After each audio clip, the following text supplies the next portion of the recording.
저도 신경합니다.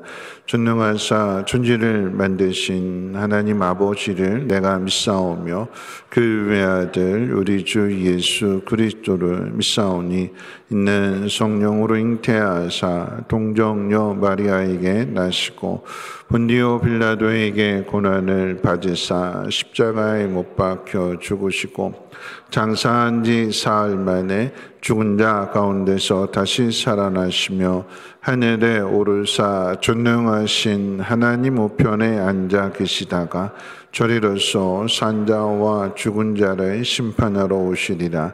성령을 믿사오며 거룩한 공회와 성도가 서로 교통하는 것과 죄를 사하여 주시는 것과 몸이 다시 사는 것과 영원히 사는 것을 믿사옵나이다. 아멘. 찬송가 449장, 동의 찬송가로 377장 찬송회 장영희 권사님 기도해 주시겠습니다.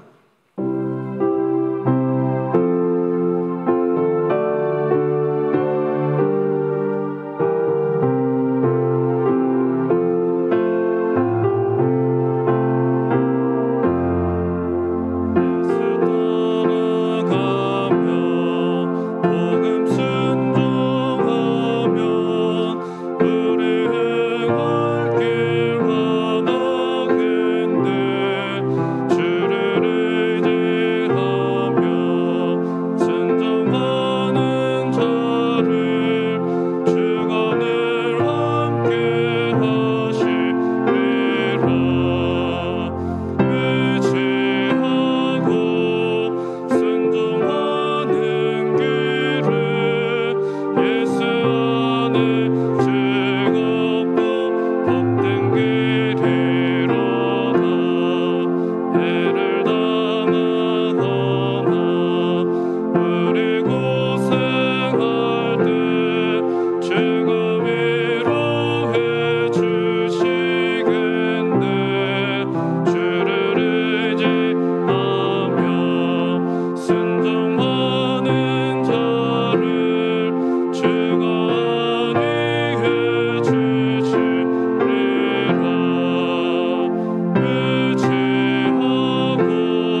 기도드리겠습니다.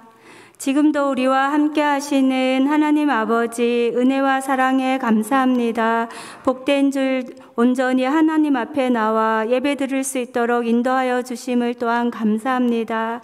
우리들이 많은 어려운 가운데서도 하나님의 은혜로 살아가고 있음을 또한 고백합니다.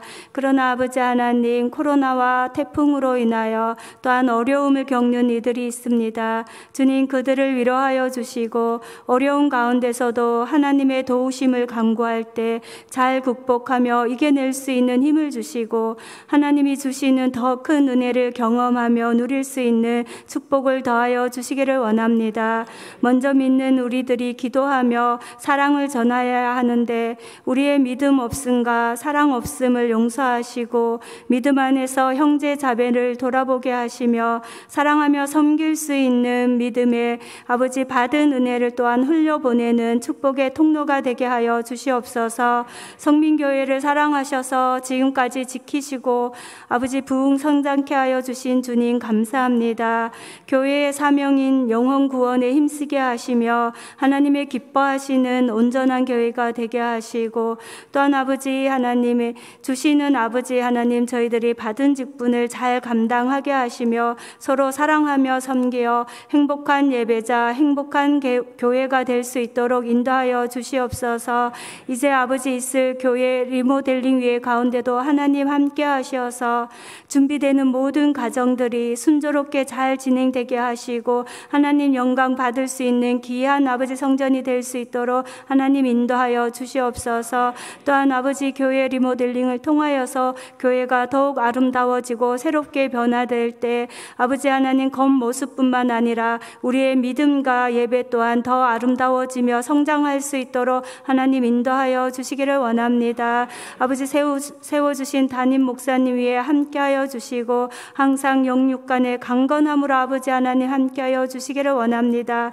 이 시간 말씀을 통하여서 우리의 심령이 변화되게 하시고 인내하며 순종하여 믿음의 사람으로 살아갈 수 있도록 인도하여 주시기를 원합니다. 하나님 아버지 변함없는 사랑과 은혜에 감사하며 우리의 참 소망 되신 예수님의 이름으로 기도드렸습니다. 아멘.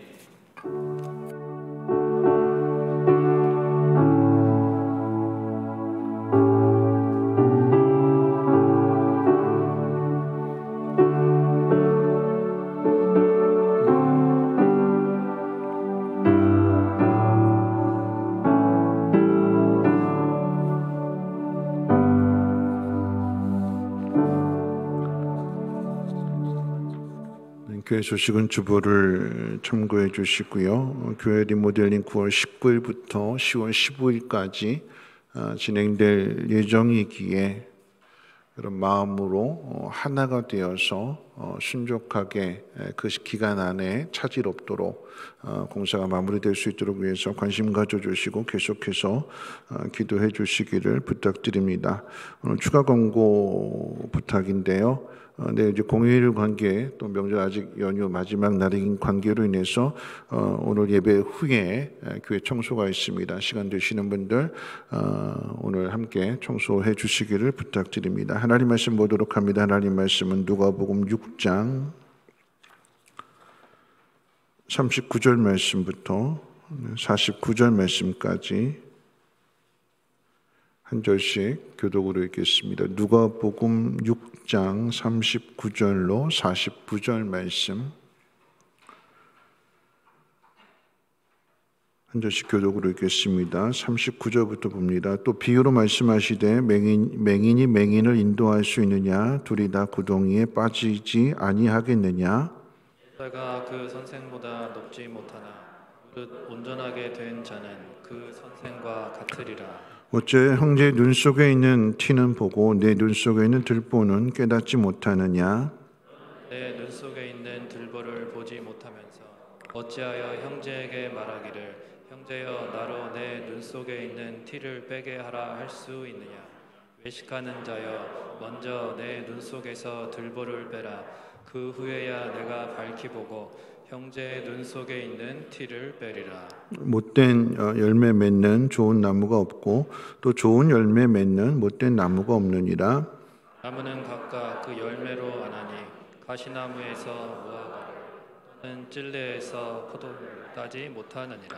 선한 사람은 마음에 쌓은 손에서 손을 내고 악한 자는 그 쌓은 악에서 악을 내나니 이는 마음에 가득한 것을 입으로 말함이니라.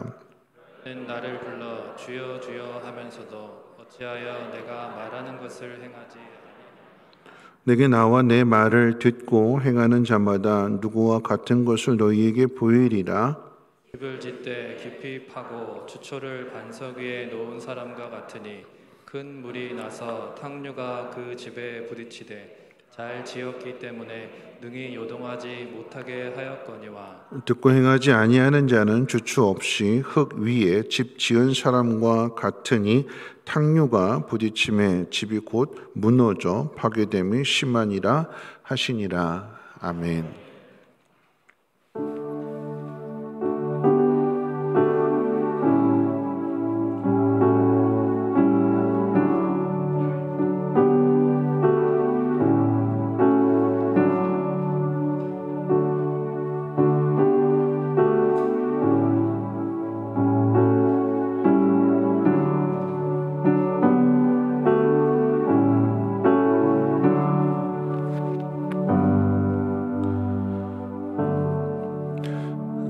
기도합니다. 좋으신 하나님, 연휴인데도 오늘 이날 복된 날이고 하나님 기뻐하시는 날이기에 하나님 앞에 찾아나와 예배를 드리는 귀한 심령들을 하나님 더욱더 복되게 해 주시고 그 마음에 쌓여진 그 선을 통하여 선한 일들이 나타나게 하시며 저들이 하나님 앞에 드린 그 믿음과 또 귀한 예물을 통해서 세상 많은 사람들이 주의 영광을 볼 수 있도록 하나님께서 일일이 간섭하시고 복의 복을 덧입혀 주시옵소서. 오늘 하나님 말씀을 잘 배우고 확실한 일에 거할 수 있게 도와주시고 흔들림이 없이 귀하고 아름다운 열매들을 맺어나갈 수 있는 복된 심령들 되게 하옵소서. 우리 구주 예수님의 이름으로 기도하옵나이다. 아멘.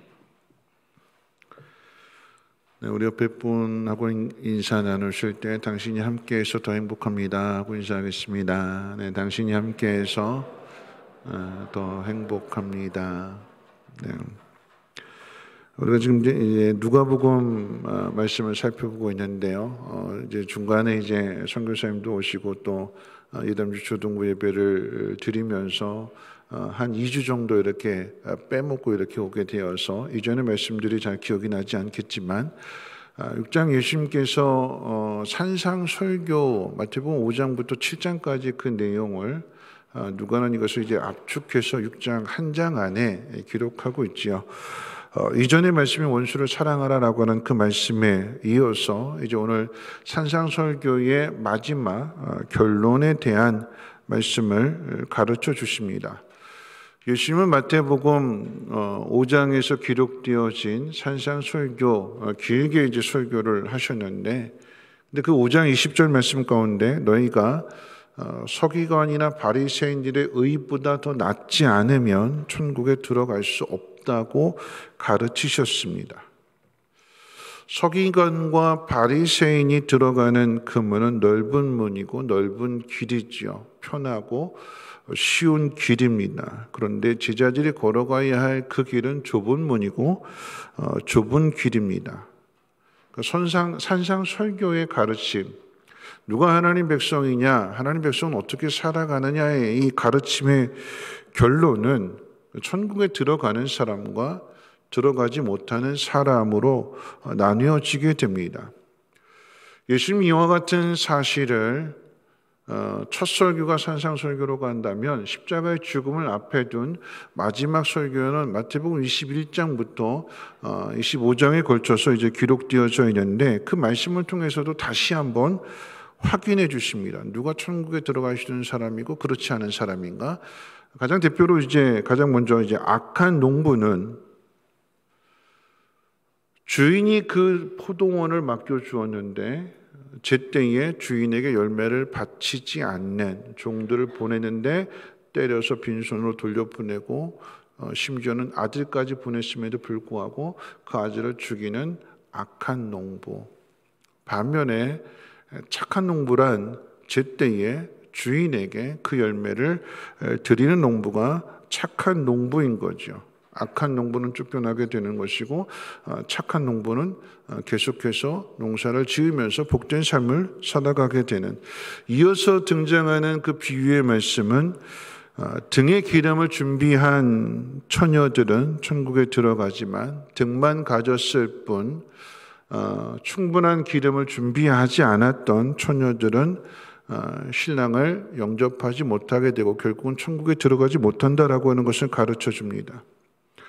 달란트를 받아서 즉시 가서 일한 종들은 착하고 충성된 종으로 인정을 받아서 주인의 잔치에 참여하게 되지만, 그런데 게으르고 악한 종은 주인의 잔치에 참여하지 못하고 밖에서 슬피 울며 이를 간다고 했습니다. 더 나아가서 임금의 잔치에 예복을 입은 사람은 들어가지만 예복을 입지 않은 사람은 들어가지 못합니다. 함께 있고 같은 자리에 있어도 천국에 들어가는 사람이 있고 천국에 들어가지 못하는 사람이 있다는 것을 강조하시는 것입니다. 둘로 나눠지는 거예요. 차든지 덥든지입니다. 천국이냐 지옥이냐입니다. 믿음이냐 아니냐, 중간은 없습니다. 둘 중에 하나입니다. 오늘 산상설교의 결론 또한 그러합니다. 반석 위에 집을 짓느냐 아니면 흙 위에 집을 짓느냐, 둘 중 하나입니다. 기억해야 되는 것은 동화책에 아기 돼지 삼형제가 집을 지을 때 집 짓기를 하는데 한 놈은 지푸라기를 가지고 집을 짓죠. 여러분, 지푸라기로 집을 지은 집은 어떤 집이라고 그럴까요? 무슨 집이라고 그러죠? 지푸라기로 집을 지으면 초가집. 앉아보셨어요? 그렇죠? 앉아봤죠? 네. 나무로 지은 집을 무슨 집이라고 그럴까요? 통나무집. 벽돌로 지으면요? 벽돌집. 아기 돼지 삼형제가 집을 짓는 것은 어떤 재료를 가지고 지었느냐라고 이야기하는 거죠. 튼튼한 재료를 가지고 집을 지으면 튼튼하다라고 하는 교훈이 되겠지만, 오늘 예수님의 집을 짓는 이 비유는 어떤 재료가 아니라 어디에 지었느냐라고 하는 것을 이야기합니다. 어디에 지었느냐? 반석 위에 지었느냐? 아니면 흙 위에 지었느냐? 그 결과에 따라서 무너지느냐, 무너지지 않느냐를 가르쳐 주는 거죠. 여러분, 각자의 집을 짓는 두 사람은 같은 소원을 가지고 있습니다. 어떤 소원일까요? 집을 잘 지어서 온 가족이 편안하게 잘 살겠다라고 하는 소원일 것입니다. 그들은 같은 소원을 가졌고 재료도 같습니다. 그리고 각자 원하는 자리에서 집을 지었는데 바람이 불고 창수가 일어나게 되었을 때에 한 집은 무너진 반면에 한 집은 무너지지 않았다고 했습니다.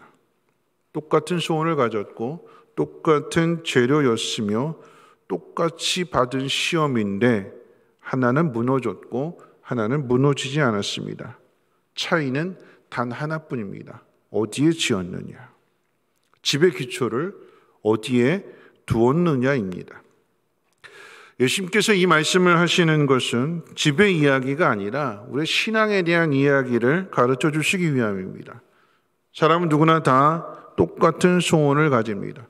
인생 잘 살았으면 좋겠고요. 편안하게 살았으면 좋겠고요.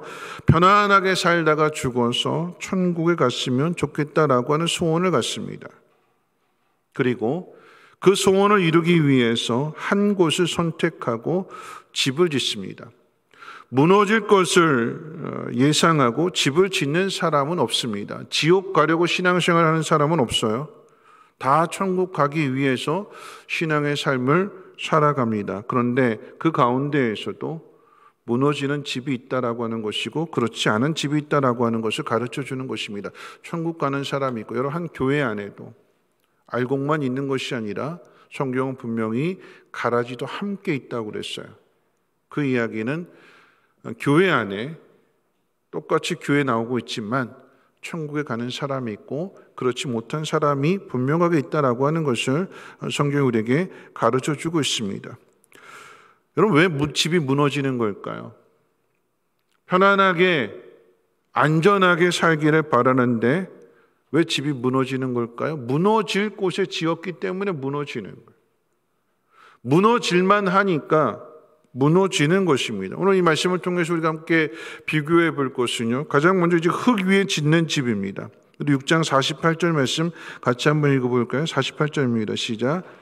집을 짓되 깊이 파고 주초를 반석 위에 놓은 사람과 같으니 큰 물이 나서 탕류가 그 집에 부딪히되 잘 지었기 때문에 능히 요동하지 못하게 하였거니와. 지금 무너지지 않은 집에 대해서 이야기를 하는 거예요. 반석 위에다 주초를 놓은 집은 무너지지 않습니다. 그런데 흙 위에다가 주초 없이 집을 지은 사람은 무너지는 것입니다. 흙을 파야 되는데, 그리고 그곳에다가 기초를 세워야 되는데 왜 흙을 파지 않고 그냥 흙 위에 그냥 벽돌부터 올리는 걸까요? 힘든 거 싫고 어려운 거 싫고 고난도 싫다는 것입니다. 오랫동안 기다리고 참아야 하는 것은 더더욱 싫습니다. 주초를 세우고 집을 짓는 사람에 비해서 주초 없이 집을 세우는 사람은 훨씬 빨리 집을 짓고 결과도 빨리 낼 수 있습니다. 화려하게 어떤 사람은 기초를 파서 그 기초를 파는데도 오랜 시간이 걸리잖아요. 비용도 많이 들어가게 됩니다. 땅을 파면 팔수록 비용이 갑절로 늘어나게 되는 거예요. 그러니까 이 사람은 보이지 않는 곳에다가 그렇게 투자를 하는 것이 아니라 눈에 보이는 쉽게 빨리 화려하게 예쁘게, 그러니까 투자하는 방식이 틀린 거예요. 그렇게 해서 빨리 짓게 될 때 사람들은 겉으로 드러나는 모습을 더 선호합니다. 화려하게 지은 집, 예쁘게 지은 집, 빨리 지은 집, 그것을 더 선호하고 인기도 많습니다. 그런데 여러분, 집에 대한 평가는 얼마나 화려하냐, 얼마나 예쁘냐가 아니라, 물론 그것도 따지겠지만 더 중요한 것은 얼마나 튼튼하게 지어졌느냐, 무너지느냐 무너지지 않느냐, 여러분 그게 중요한 거죠. 쉽고 편하고 견고한 집은 없습니다. 쉽고 편하게 집을 지으면 엉터리 집이 되는 겁니다. 싸면 뭐밖에 살 수 없을까요? 싼 게 비지떡이라고 그래요. 여러분, 싼 거 찾으면 비지떡밖에는 살 게 없어요. 값을 지불해야, 비싼 값을 지불한 것만큼 유용하고 좋은 것을 얻습니다. 값을 내야 되는 거예요. 그래야 좋은 것. 여러분, 세상에 공짜는 없어요. 핸드폰 공짜라고 그러잖아요. 정말 공짜일까요? 아니요, 우리가 몰라서 그렇지 다 빼먹어요. 겉으로 드러나지 않은데 속으로 내가 제 돈 다 주고 그리고 사용하게 되는 거예요. 공짜는 없습니다. 공짜. 누가 공짜로 내줄까요? 다 자기 속 다 차리고 그리고 겉으로는 공짜인 것처럼 해서 속으로 다 빼먹는, 이런 공짜를 바라지 말고 정당하게 값을 지불해야 되는 거죠. 여러분, 쉽고 편한 것을 찾는다고 하면 믿음이 필요하지 않습니다. 믿음이라고 하는 것은 세상 사람들의 눈으로 할 수 없는 일들, 그런데 믿음의 사람은 그 할 수 없는 그 일들을 도전하는 거잖아요. 바보라고 취급당하고 미련하다고 생각하고 이게 말이 되느냐? 조롱도 당할 수 있지만, 그런데 믿음의 사람은 그 힘든 길을 걸어가는 거예요. 왜요? 하나님이 함께 하시고 하나님이 그 길을 만드시기 때문에 신뢰하고 하나님 앞에 맡기고 그 길을 걸어가는 것입니다.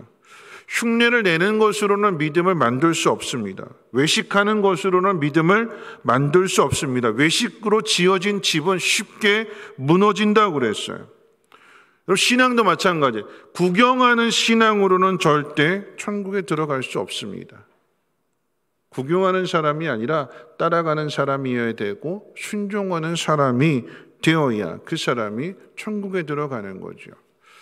자, 주초 위에 반석 위에 주초를 놓는 사람의 집은 어떤 집인가를 한번 생각해 봅니다.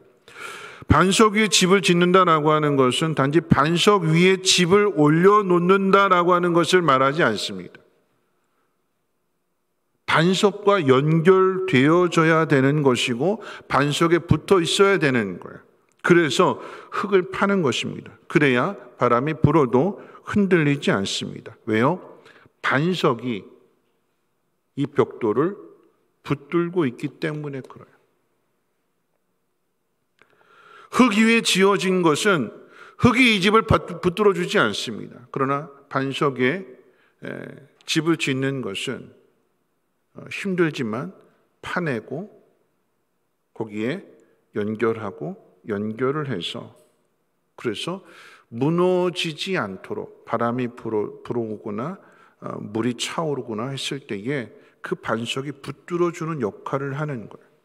자, 이와 같은 무너지지 않는 집에 대한 이 비유를 예수님께서는 요한복음 15장에서 포도나무의 비유를 통해서도 말씀하셨어요. 우리 한번 찾아볼까요? 요한복음 15장 말씀입니다. 요한복음 15장 5절과 6절 말씀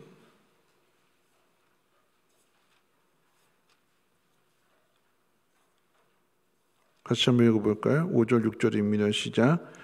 나는 포도나무요 너희는 가지라. 그가 내 안에 내가 그 안에 거하면 사람이 열매를 많이 맺나니 나를 떠나서는 너희가 아무것도 할 수 없음이라. 사람이 내 안에 거하지 아니하면 가지처럼 밖에 버려져 마르나니 사람들이 그것을 모아다가 불에 던져 사르느니라. 여러분, 가지는 나무에 붙어 있어야 나무로부터 영양분을 공급받아서 열매를 맺을 수 있습니다.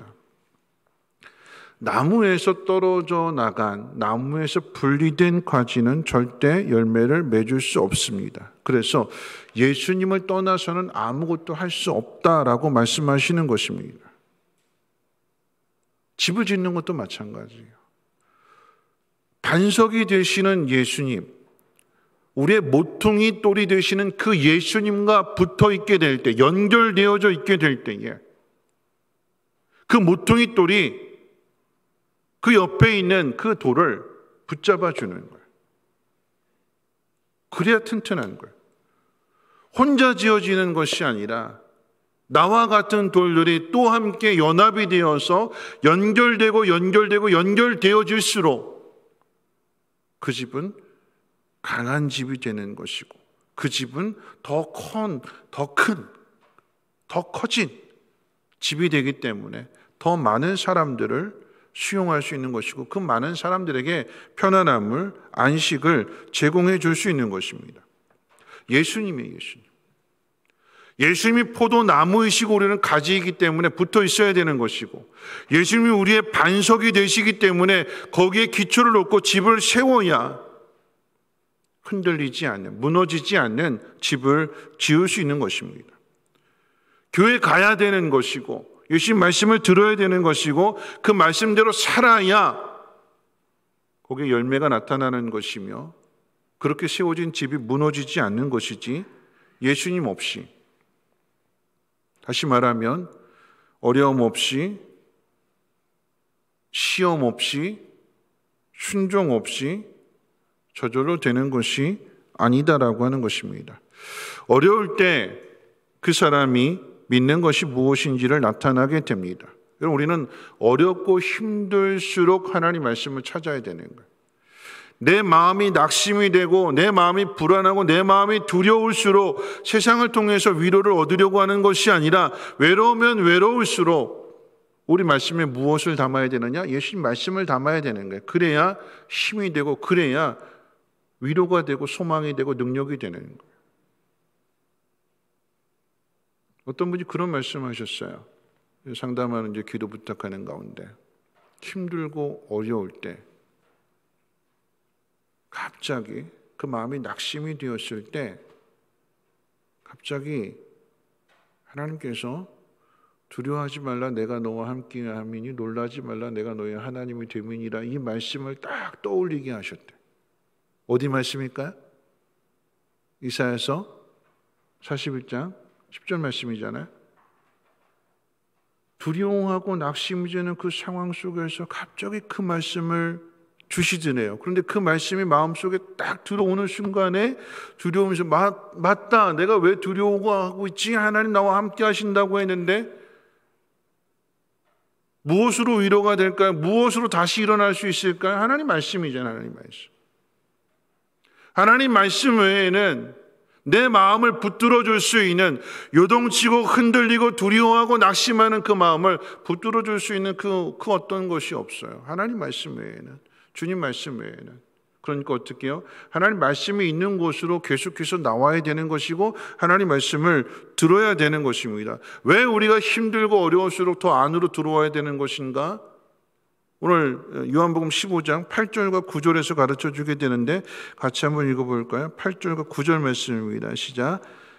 너희가 열매를 많이 맺으면 내 아버지께서 영광을 받으실 것이요 너희는 내 제자가 되리라. 아버지께서 나를 사랑하신 것 같이 나도 너희를 사랑하였으니 나의 사랑 안에 거하라. 내가 아버지의 계명을 지켜 그의 사랑 안에 거하는 것 같이 너희도 내 계명을 지키면 내 사랑 안에 거하리라. 가지가 나무 위에 붙어 있으면 열매는 저절로 맺어지게 됩니다.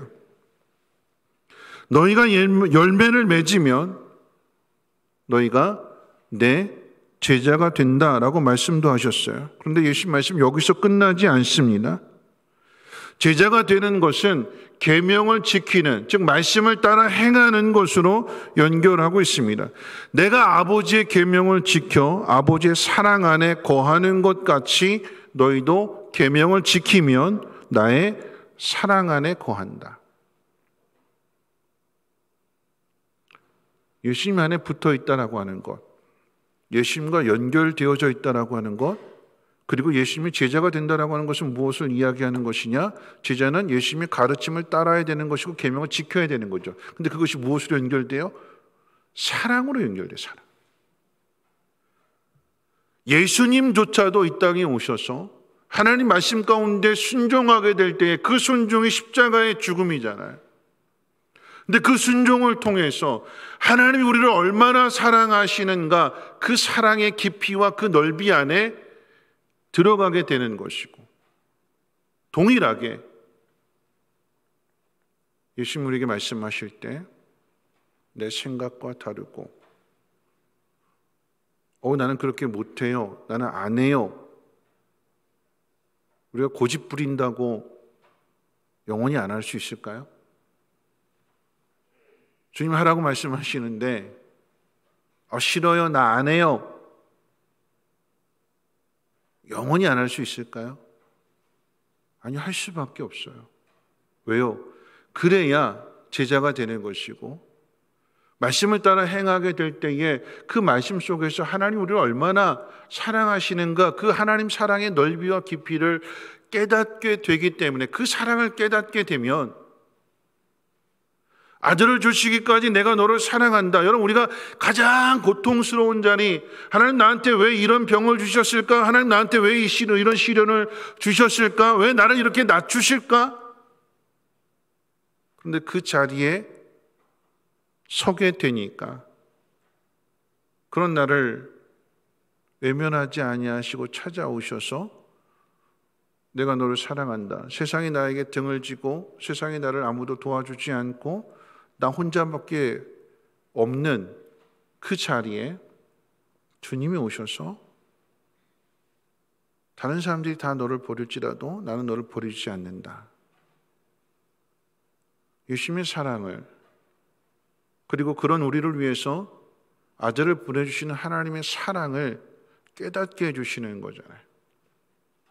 내가 하나님 말씀대로 순종하며 예수님의 가르침을 따라 행하게 될 때에 그 하나님의 사랑이, 그 예수님의 사랑이 깨달아짐으로 인하여서 그 사랑이 더 깊어지게 되는 거예요. 그러니까 이 사랑이 더 깊어지게 되니까 그 어떤 유혹과 그 어떤 시험이 온다 할지라도 흔들리지 않고 넘어지지 않고 그 시험을 넉넉하게 이겨낼 수 있게 되는 거죠. 하나님이 우리를 이처럼 사랑하신다라고 하는 그 사랑을 깨달았는데 누가 그 사랑에서 우리를 끊어갈 수 있느냐? 누가 그 사랑으로부터 우리를 무너뜨릴 수 있느냐? 아무도 할 수 없다. 왜냐하면 하나님이 그 사랑으로 우리를 붙들고 계시기 때문에. 그래서 예수님 산상설교의 결론은 이렇게 이어지게 되죠. 우리 49절 말씀 다시 돌아와서 누가복음 6장 49절 말씀 같이 한번 읽어볼까요? 49절 말씀입니다. 시작. 행하지 아니하는 자는 주초 없이 흙 위에 집 지은 사람과 같으니 탕류가 부딪힘에 집이 곧 무너져 파괴됨이 심하니라. 앞에 있는 말씀 가운데 주여 주여 하는 사람이 제자가 아니라 예수님의 말씀을 듣고 행하는 사람이 주초 위에, 즉 반석 위에 세우는 사람이라고 이야기를 했어요. 그 집이 무너지는 집이냐 무너지지 않는 집이냐를 확인하기 위한 시험이 있습니다. 여러분, 집이라고 하는 것은 그냥 지었다고 해서 그냥 들어가 사는 것이 아니라 안전검사를 받아야 되고 준공검사를 받아야 됩니다. 새로운 신차가 개발이 됐다면 도로를 달리기 이전에 성능 검사를 받아야 되고 더 나가서 안전 검사를 받고 합격을 해야만 비로소 그 신차가 도로 위를 달리게 됩니다. 시험입니다.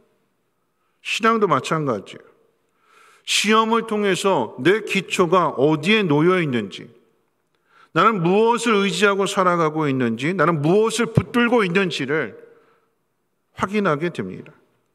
모든 사람의 소원은 다 똑같은 거예요. 편안하게 살았으면 좋겠다고 말합니다. 행복하다고 느끼면 이 행복이 깨어지지 않고 영원했으면 좋겠다라고 하는 바람을 갖습니다. 반대로 불행한 삶을 살았다면 그 다음은 행복했으면 좋겠다고 말합니다. 여러분, 이것은 믿지 않는 사람들도 똑같아요. 믿지 않는 사람들도 이런 바람을 가지고 있습니다. 예수 안 믿으면서 누군가 억울한 일을 당해서 죽으면 그렇게 빌죠. 이 땅에서 억울하게 죽었으니까 천국에서는 잘 살기를 바란다고, 다음 세상에서는 행복하게 살기를 바란다라고 이야기합니다. 여러분, 억울하게 죽었다고 천국 가는 것이 아니라 예수 믿어야 천국 가는 거죠.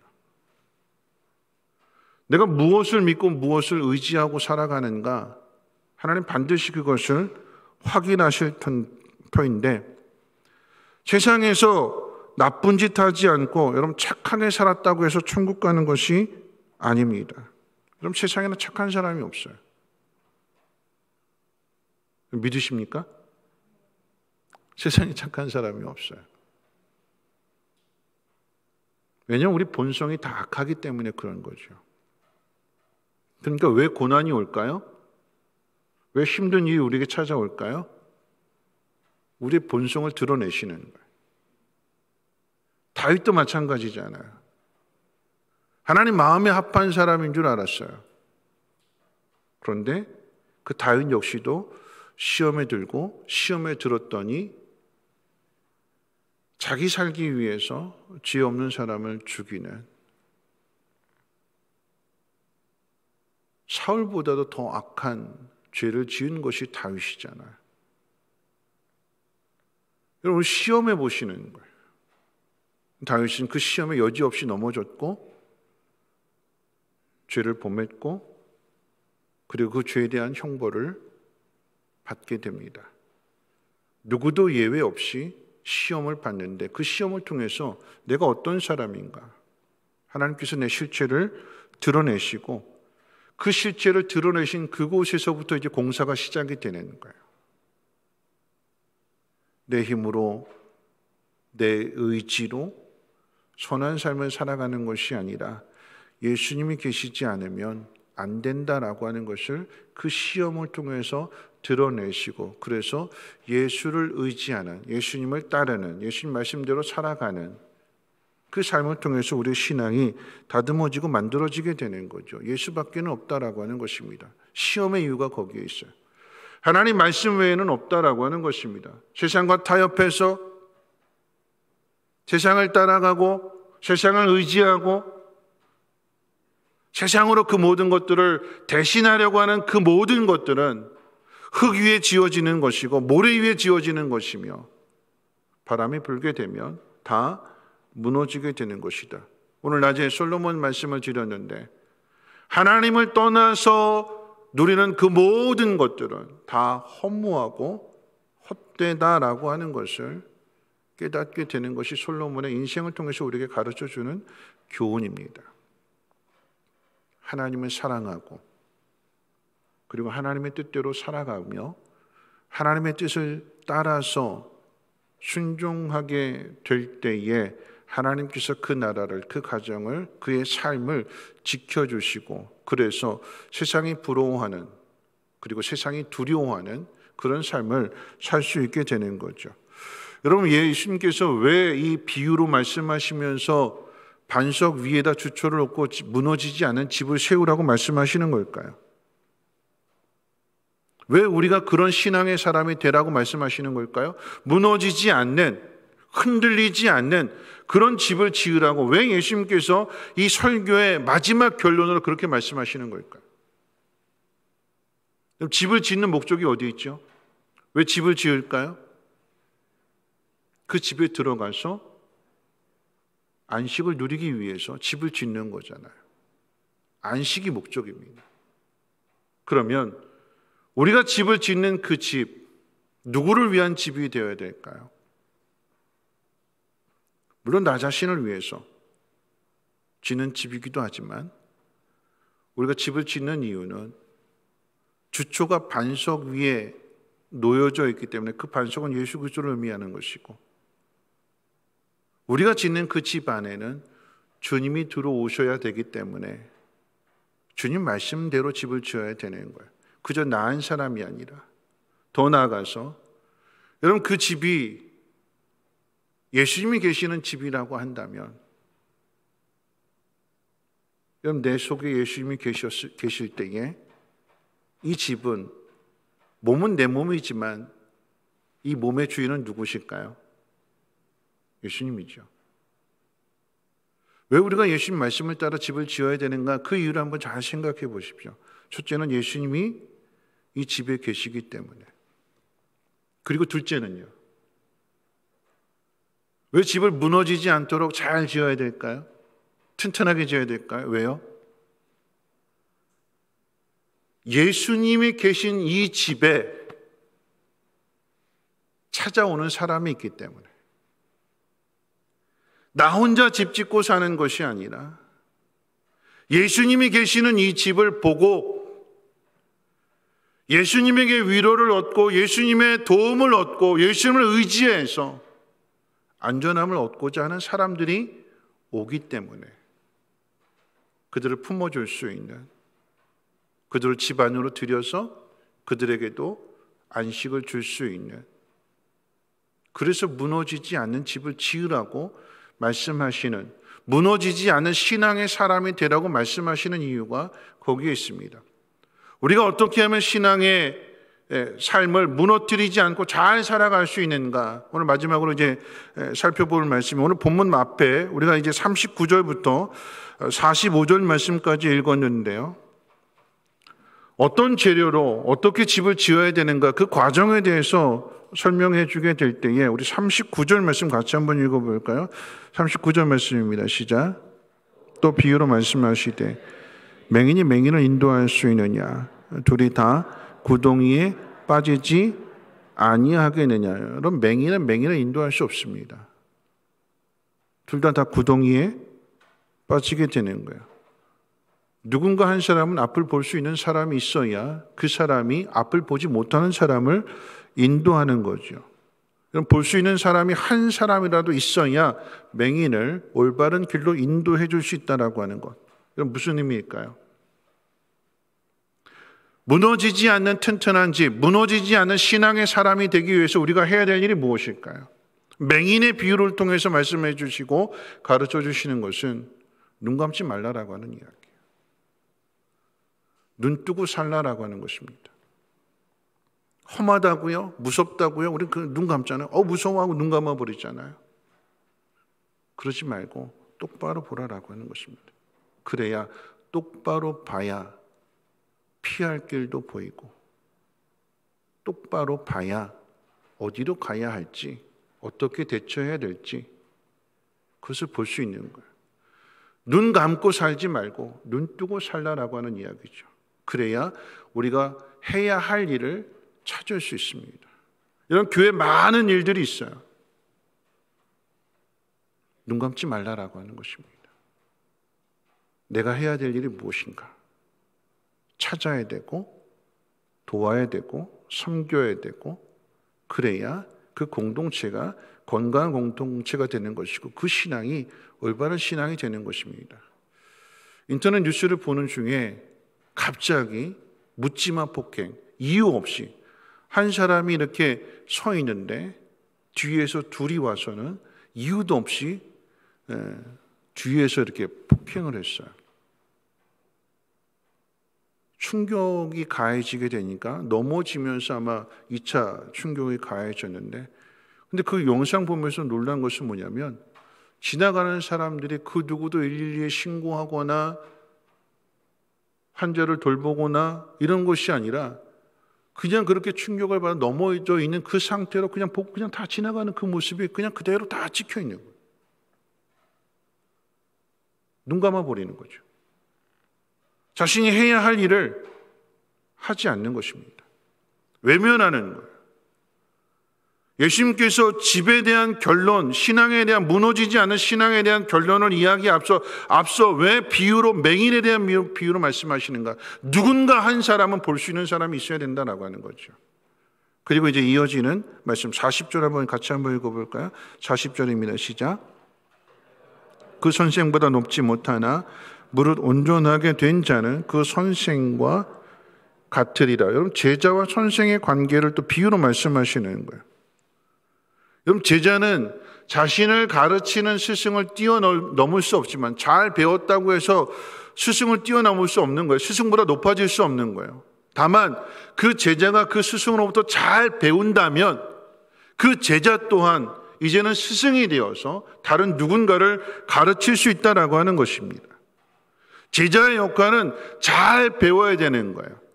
앞서 맹인에 대한 비유를 통해서 눈 감지 말라라고 말씀하는 것을 가르쳐 주셨다면, 제자의 비유를 통해서는 배우는 사람이 제자가 되는 거잖아요. 그러면 제자는 배우는 것을 게을리하지 말라라고 하는 거죠.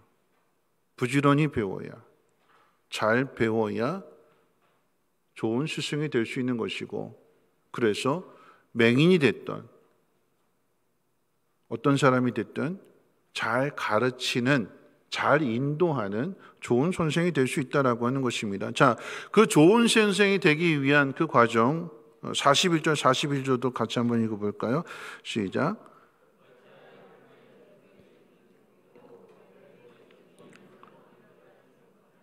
너는 내 눈 속에 있는 들보를 보지 못하면서 어찌하여 형제에 말하기를 형제야 나로 내 눈 속에 있는 티를 빼게 하려 할 수 있느냐? 외식하는 자여 먼저 내 눈 속에서 들보를 빼라. 그 후에야 내가 밝히 보고 형제 눈 속에 있는 티를 빼리라. 여러분, 이 이야기는 선생이 되려는 자는 자신의 속을 먼저 깨끗하게 해야 된다라고 하는 거죠. 자기 속에 있는 들보를 먼저 뺀 후에야 형제 눈에 보이는 티끌을 이야기할 수 있다라고 하는 것입니다. 무슨 이야기일까요? 자기 죄는 보지 못하고 자꾸 남의 죄를 먼저 생각하려고 한다면 그 사람은 온전함을 가르칠 수가 없습니다. 주님과 나와의 관계 속에서 내가 먼저 주님 앞에 순종하는 사람이 되어야 다른 사람에게도 가르칠 수 있는 사람이 되는 것이지, 내가 주님 앞에 순종하지 않고 주님 말씀을 따르지 않고 다른 누군가를 비판하고 다른 누군가를 판단하고 정죄할 수 없다라고 하는 것입니다. 내가 가르치는 사람, 내가 맹인을 인도하는 사람이 되기 위해서는 먼저 자신을 깨끗하게 하는 사람이 되어야 돼요. 그래서 그 말씀 그대로 43절, 44절 나무에 대한 비유인데요. 또 한번 읽어볼까요? 43절, 44절입니다. 시작. 못된 열매 맺는 좋은 나무가 없고 또 좋은 열매 맺는 못된 나무가 없느니라. 나무는 각각 그 열매로 아나니 가시나무에서 무화과를 또는 찔레에서 포도를 따지 못하느니라. 여러분, 좋은 나무가 좋은 열매를 맺고요, 나쁜 나무는 나쁜 열매를 맺습니다. 우리가 정말 예수님의 제자라면, 예수님을 믿는 사람이라면, 그러니까 우리가 속을 깨끗하게 해야 되는 그 이유는 예수님이 주시는 열매를 맺어야 되기 때문에 그러합니다. 즉 예수님을 닮아간다라고 하는 의미가 되는 거예요. 우리가 예수님의 제자라면, 예수님으로 말미암아 구원을 받았다면, 그리고 예수님이 우리의 마음속에 계신다면, 우리 집 안에 주님이 계신다면 그 집은 좋은 집이 되어야 되고, 나무로 비유한다면 좋은 열매를 맺어야 되는 거죠. 어떻게 열매를 맺을 수 있는가? 이제 마지막 이제 45절인데요. 우리 45절 같이 한번 읽어볼까요? 45절입니다. 시작. 마음에 쌓은 손에서 손을 내고 악한 자는 그 쌓은 악에서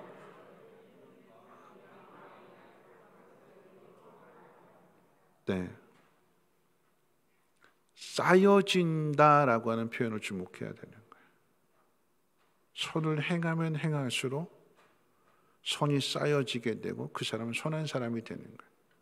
그런데 악한 생각이 자꾸 쌓여지면 쌓여질수록 그 사람은 악한 삶을 살게 되는 거죠. 믿음은 저절로 되지 않습니다. 어느 날 잠자고 일어났더니 갑자기 성화가 되지 않습니다. 부지런히 하나님의 뜻을 따라서 순종하는 삶을 계속해서 훈련받고 다듬어지는 그 속에서 조금씩 더 깊이 뿌리를 내리고 주님 말씀을 따르게 행하게 될 때에, 그렇게 쌓여진 사람은 선한 일을 나타내지만 쌓여지지 않은 사람은 수시로 마음이 변하고 조속변이가 되는 거예요. 아침 저녁으로 달라지게 되는, 감정에 따라 외부의 자극에 따라서 달라지게 되는, 요동하는 사람이 되는 거죠. 예수님은 요동하지 않는 사람이 되라, 그것을 이제 집의 비유로 우리에게 가르쳐 주시는 것입니다. 무너지지 않는 집, 흔들리지 않는 집. 비바람이 불어오고 태풍이 불어온다 할지라도, 심남로가 불어온다 할지라도, 또 무이탁이 온다 그러잖아요. 그게 들어온다 할지라도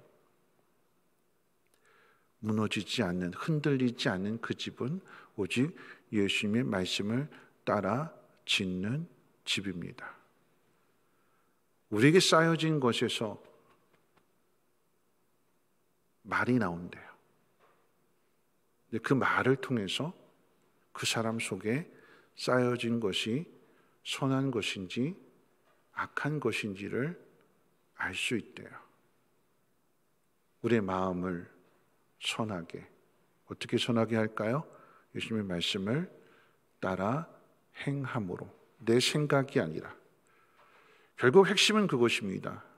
반석 위에 집을 지은 사람이냐, 흙 위에 집을 지은 사람이냐.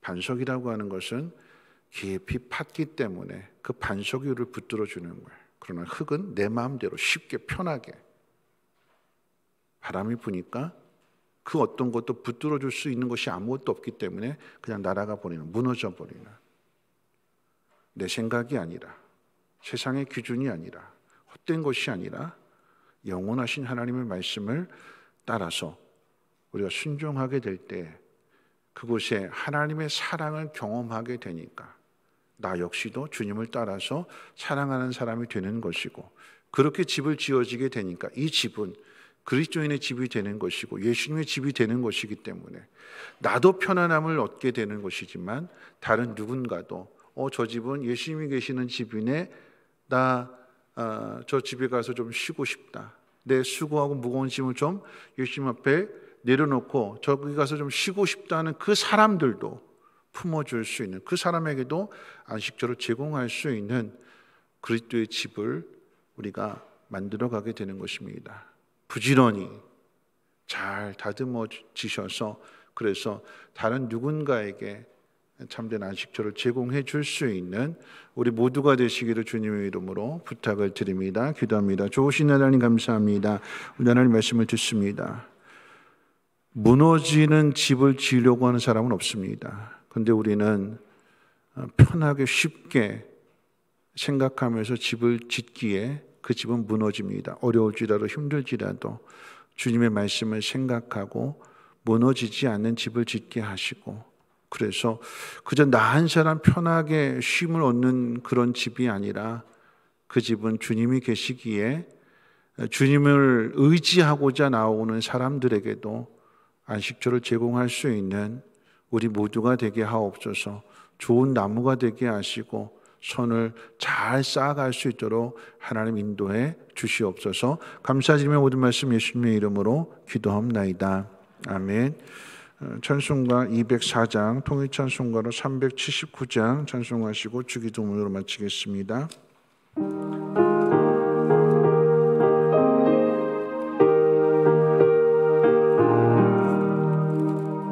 주의 말씀 듣고서 준행하는 자는 반석 위에 떠났고 집을 지음 같아.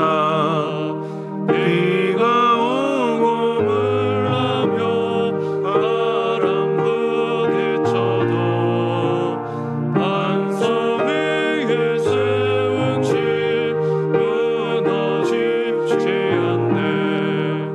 잘 짓고 잘 짓세 우리 집 잘 짓세.